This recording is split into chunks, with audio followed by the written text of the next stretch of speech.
Assalamualaikum warahmatullahi wabarakatuh. Halo semuanya, kembali lagi bersama saya Deden Hidayat. Pada kesempatan kali ini saya akan membahas mengenai materi ujian masuk UGM, di mana materi yang akan kita bahas yaitu materi matematika dasar. Jadi di video pertama ini kita akan membahas beberapa soal dan juga bagaimana cara menyelesaikannya. Nah, bagi teman-teman yang tidak ingin tertinggal updatean terbaru, jangan lupa untuk subscribe dan nyalakan notifikasinya. Sebetulnya soal matematika dasar sendiri untuk ujian masuk ke UGM itu tidak jauh berbeda dengan soal UTBK. Langsung saja, untuk soal yang pertama, diketahui bahwa 2A plus B itu 2 log 45, dan ini. Kemudian yang ditanyakan nilai A plus B. Oke. Jika ada soal seperti ini, kita tinggal jumlahkan aja. Kita tinggal jumlahkan, hasilnya kita tuliskan sebelah sini sehingga menjadi 3A plus 3B itu dia sama dengan 2 log 45 ditambah dengan 2 log 75. Nah, kita ingat bahwa ketika bentuk logaritma itu dijumlah, 3A plus 3B, dia sama juga kita mengalihkan 45 dengan 75-nya. Berarti kita bisa rubah nih menjadi 2 log 45 dikalikan dengan 75. Kemudian sekarang kita ingin menentukan nilai dari A plus B. Sedangkan di sini ada 3A plus 3B. Artinya kedua ruas kita bagi dengan 3. Sehingga ruas kiri kita bagi dengan 3 menjadi A plus B. Sedangkan untuk ruas kanan itu menjadi 2 log 45 dikali 75 per 3. Nah, sekarang ingat bahwa 3 ini kita harus membentuk dia ke 2 log berapa yang hasilnya 3? Yaitu 2 log 2 pangkat 3. Jadi kita tuliskan A plus B itu sama dengan 2 log. Nah, 45 ini kan hasil perkalian 9 kali 5. Kemudian 75 ini bisa kita rubah, dia itu hasil perkalian 5 pangkat 2 kalikan dengan 3. Nah, ini dibagi dengan 2 log 2 pangkat 3, karena 3 itu artinya 2 log 2 pangkat 3. Nah, kemudian sekarang ingat sifat di logaritma, jika ada A log B, dia kan sama juga dengan P log B dibagi dengan P log A. Nah, dia juga berlaku kebalikannya. Jika bentuk ini, kita bisa rubah dia menjadi 2 pangkat 3 log. Ini 9 kali 3 itu 27, 27 itu adalah 3 pangkat 3. Kemudian ini 5 pangkat 3. Nah, ini bisa kita tuliskan menjadi 2 pangkat 3 log 3 kali 5 pangkat 3. Nah, sekarang pangkat di depan, ingat sifat logaritma, dia jadi apa? Jadi pembagi, artinya sepertiga. Sedangkan pangkat di belakang dia jadi pengali. Kali 3, 2 log 3 kali 5, yaitu 15. Sehingga ini kita coret, hasilnya yaitu 2 log 15. Oke. Jika sudah, kita lanjut ke soal berikutnya.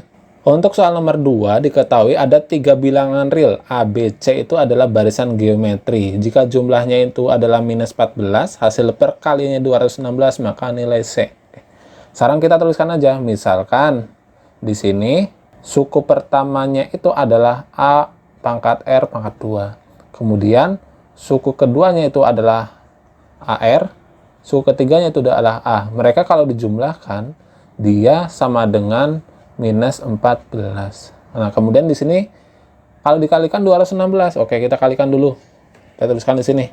AR pangkat 2 dikalikan dengan AR dikalikan dengan A, dia sama dengan 216. Nah, ini kita kalikan menjadi A pangkat 3, R pangkat 3 itu sama dengan 216. Maka A kali R itu dia sama dengan akar 3 dari 216. Berapa nih? Berarti AR itu sama dengan 6. Berarti bisa kita ketahui bahwa A itu dia sama dengan 6 per R. Nah, nilai A sama nilai AR ini kemudian kita substitusikan ke persamaan awal, ke sini nih. Maka untuk AR pangkat 2 bisa kita tuliskan menjadi 6 per R dikalikan dengan R kuadrat, kemudian ditambah dengan 6, ditambah dengan 6 per R, kemudian tambah 14 sama dengan 0.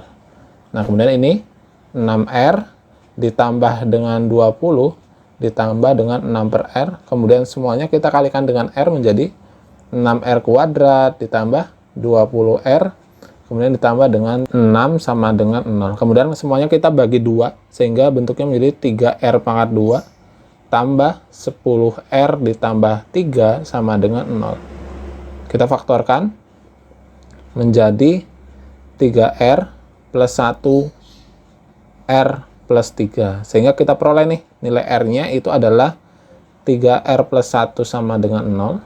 Maka R sama dengan min sepertiga, atau R plus 3 sama dengan 0. R-nya itu sama dengan minus sepertiga. Nah, sekarang tinggal kita substitusikan aja. Karena A-nya itu 6 per R, maka untuk R sama dengan min sepertiga, kita peroleh A-nya itu sama dengan 6 dibagi min sepertiga, yaitu minus 18. Kemudian jika R-nya min 3, berarti A-nya itu sama dengan 6 dibagi min 3, sama dengan min 2. Nah, di sini ada minus 2, minus 18. Yang mana jawabannya? Oke, sekarang untuk mengetahui yang mana jawabannya, kita ingat bahwa di sini nilai C itu dia kurang dari A. Sekarang kalau nilai AR-nya itu adalah 6, nilai A-nya itu adalah min 2, dengan kita tahu rasionya itu adalah min sepertiga, berarti ini kalau kita kalikan min sepertiga kan benar, jadinya min 2. Nah, kalau ini berarti dia dikalikan dengan min 3, berapa nih? Dikalikan dengan min 3, yaitu sama dengan minus 18. Nah, namun di sini C-nya itu harus kurang dari A. Berarti kita menggunakan rasionya itu yang minus 3. Karena agar apa? Agar C-nya itu dia kurang dari A. Maka jawabannya yang mana? Jawabannya adalah minus 18. Oke. Kita lanjut ke soal berikutnya. Diketahui bahwa ada fungsi X 2X min 1 per X plus 1 yang ditanyakan fungsi komposisi dari inverse fungsi X. Oke, caranya mudah. Kita sekarang menentukan inverse-nya terlebih dahulu, bahwa inverse dari X itu, jika kita menggunakan cara cepat, dia jadinya min X min 1 per X min 2. Nah, bagi teman-teman yang belum tahu bagaimana cara cepat menginverskan suatu fungsi rasional, bisa ditonton di video sebelumnya mengenai cara cepat menentukan fungsi inverse. Nah, sekarang kita lihat bahwa ini F inverse, bundaran F inverse dari setengah, itu kan dia itu sebetulnya sama juga dengan F inverse, kemudian F inverse dari setengah. Jadi langkah pertama kita harus menentukan F inverse dari setengah dulu. Artinya X di sini kita ganti dengan setengah. Menjadi berapa nih? Min setengah, min 1 per setengah, min 2. Berarti yang atas itu min 3 per 2. Yang bawah setengah dikurangi 2 itu adalah minus 3 per 2 juga. Berarti dia sama dengan 1.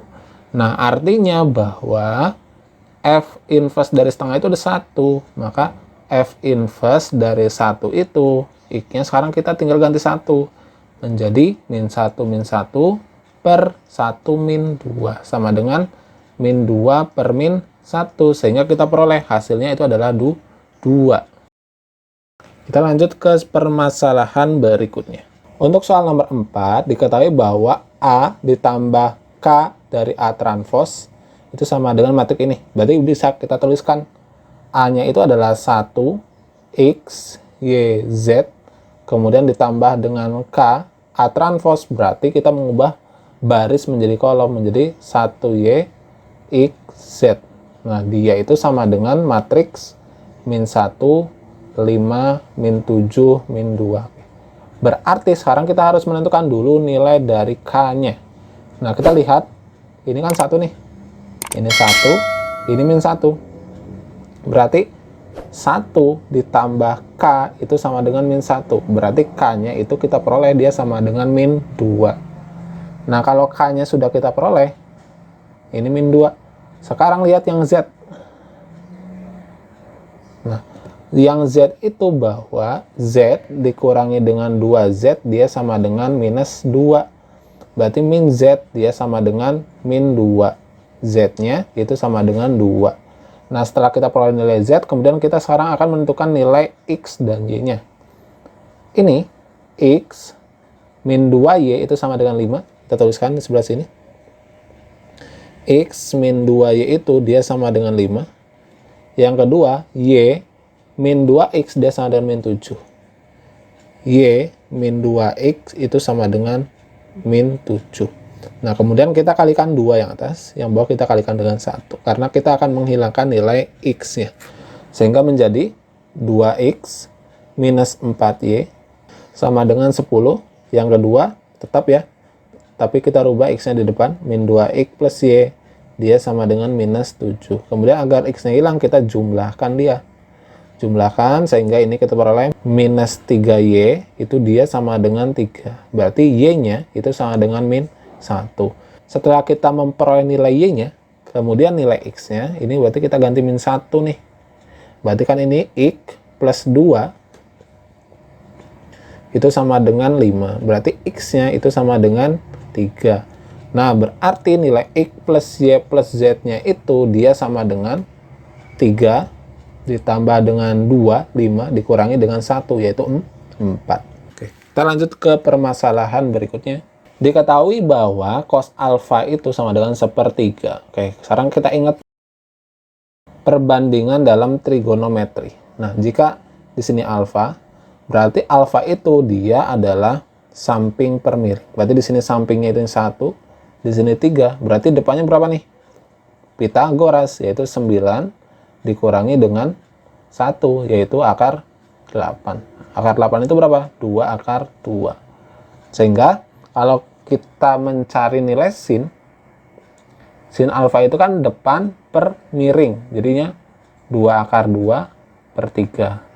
Kalau tangen berarti dia depan per samping. Artinya dia 2 akar 2 per 1. Setelah kita memperoleh nilai ini, sekarang kita lanjut ke soalnya nih. Ingat bahwa sin pi ditambah dengan alfa itu dia sama juga dengan min sin alfa. Karena dia berada di kuadran 3 ya. Kemudian jika sin pi per 2 ditambah alfa, dia itu sama dengan cos alfa. Jadi teman-teman ingat lagi identitas dalam trigonometri. Nah, kemudian dia dibagi dengan tan alfa. Nah, jika sudah kita menuliskan seperti ini, kita tinggal substitusikan aja. Sin alfanya kan ini nih, kita tuliskan. Jadinya min 2 per 2 per 3 ditambah cos alfa. Cos alfa berapa? Oh, 1/3. Ini dibagi dengan tangen. Tangannya itu adalah 2 akar 2. Nah, setelah itu berarti bisa kita tuliskan dia menjadi minus 2 akar 2 tambah 1 per 3 dikalikan dengan 1 per 2 akar 2. Atau bisa kita tuliskan menjadi minus 2 akar 2 tambah 1 per 6 akar 2. Nah, kemudian atas dan bawah kita kalikan dengan akar 2. Sehingga kita peroleh yang ini menjadi minus 4 tambah akar 2, yang bawah menjadi 6 kali 2 yaitu 12. Sehingga jawabannya itu adalah akar 2 min 4 per 12 yaitu yang A. Oke teman-teman, itulah pembahasan kita pada bagian pertama ini. Semoga video kali ini bermanfaat. Silakan jika ada pertanyaan ataupun masukan bisa dituliskan di kolom komentar dan terima kasih.